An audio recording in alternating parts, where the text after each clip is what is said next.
The Institute for Faith and Freedom at Grove City College presents Liberty Mail with the Student Fellows of Faith and Freedom.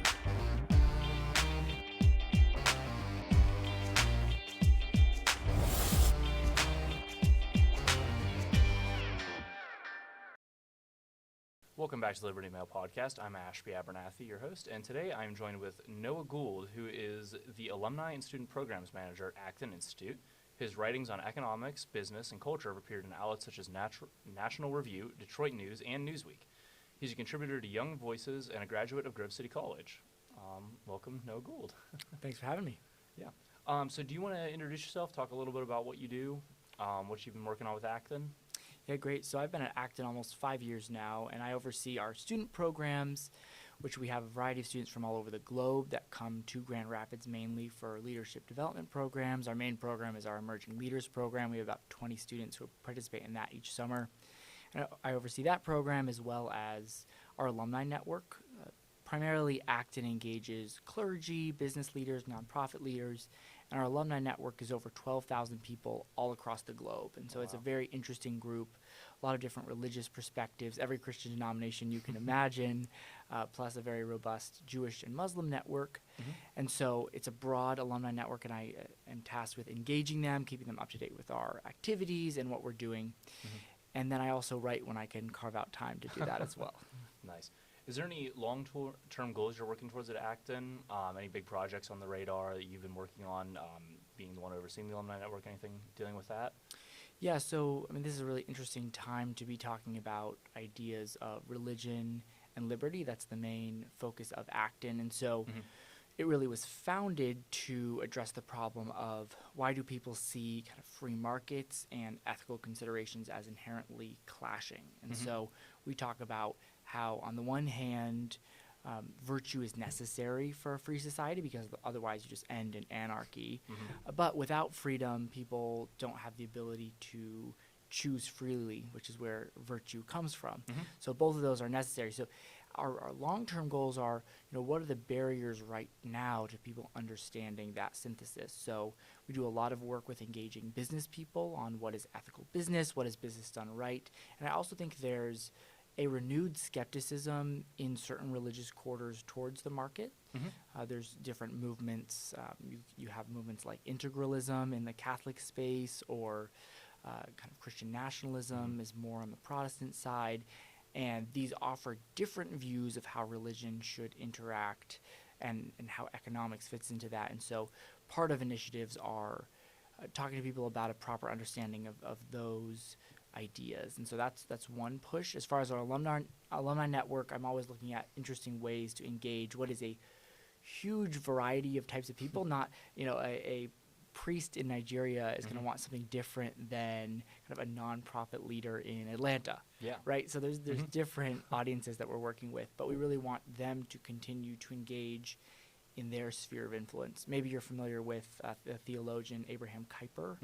He has this idea of sphere sovereignty. So we want to propose principles that on the human person that are kind of universal and that people can grasp onto, but ultimately we don't have like a 3-step plan of here's how everyone's going to enact these ideas. Yeah. So we want each kind of sphere of society to be able to explore these ideas in different ways, and that's what our alumni network is doing. Oh, that's awesome. Yeah. So you're here today for our IFF annual conference, and you're speaking on our alumni panel. Do you want to just give us a little taste about what you're going to be talking about today on that panel? Yes, it's an interesting panel of different alumni who are working in different parts of the broad liberty movement. And I'm excited to hear other people's thoughts on where this is going. And part of what I will share is I think we need a renewed focus on first principles. Russell Kirk makes the distinction between ideology and principles in his writing in different places, but basically this idea of an ideology is this kind of all-encompassing viewpoint that you want to squish reality into, and so you're trying to reduce the world into that, versus guiding principles. You're able to approach the world with openness, but these principles to guide you along the way. That's how I think of my Christian faith, this is an attitude, way I approach the world, a kind of light by which I see everything else. And so focus on principles needs to be kind of the focus in this moment, especially for young people. It's difficult to talk about because of certain cults of personality, right? If you think about Donald Trump, you're either rabidly for him or rabidly against him, and it's hard to make a fair critique without being labeled as a Trump hater, right? And so I think there needs to be a focus on call balls and strikes. If there's something that you agree with, let's talk about that. If there's something that you disagree with, that's going to be the way we move forward. And I think it's really easy for students who are in this entering a career to get caught up in one side or the other, and to actually move forward and have change that is lasting, right? Conservatism isn't anti-change. It's a certain process of change, and how that change happens really matters.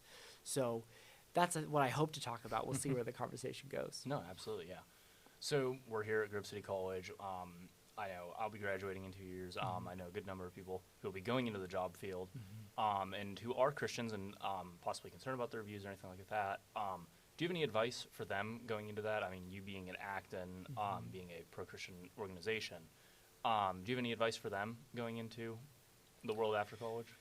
Yes, so it's an interesting job market, and I think there's certain things that you can take a risk in a first job that you maybe can't do later on. So I think that people can kind of take a job where you'll have opportunity to grow, take a job where you'll have mentors that will guide you. That is kind of a cliche, is like who your supervisor is really matters. That's true. It's a cliche because it's true. So find somewhere that you can grow in that way. Something else to add is a lot of people are thinking about grad school. I think that higher ed is certainly there's risks to especially certain disciplines. So I think it's very wise to take a year and work before then going into grad school, if that's something that people are considering. With a lot of higher ed institutions are closing, and then you have a job market where that degree may or may not be an asset. So figure out why you want that degree. I'm not anti-degree. Figure out why you want it, and then go forward from there. Awesome. So where can people find more about your work or anything about Acton or your writings? Where should people look you up on the internet? Yeah, absolutely. So we have information about all our work at acton.org. People who want to hear more about what we do, we have a Religion and Liberty online publication. Those are 1,200 to 1,500 word articles that are often bringing in a theologian to a topic and exploring more in depth than you'll get in that 500 word op-ed. So I'd encourage people to start there. We also have a few documentaries that are out that might be interesting to people. Of course, Poverty Inc. is our most well-known documentary, but we also have one out on Jimmy Lai, the Hong Kong entrepreneur who is currently in jail in Hong Kong for his views, called The Hong Konger. That's certainly something that might be interesting to this audience. And then as far as finding my work, I'm on X at Noah Gould 1, so feel free to connect there as well. All right. Thank you very much, Noah, for joining us. Thank you for coming to our conference, and we will catch you in the next Liberty Mail podcast. For more information on Liberty Mail or the Institute for Faith and Freedom, visit faithandfreedom.com.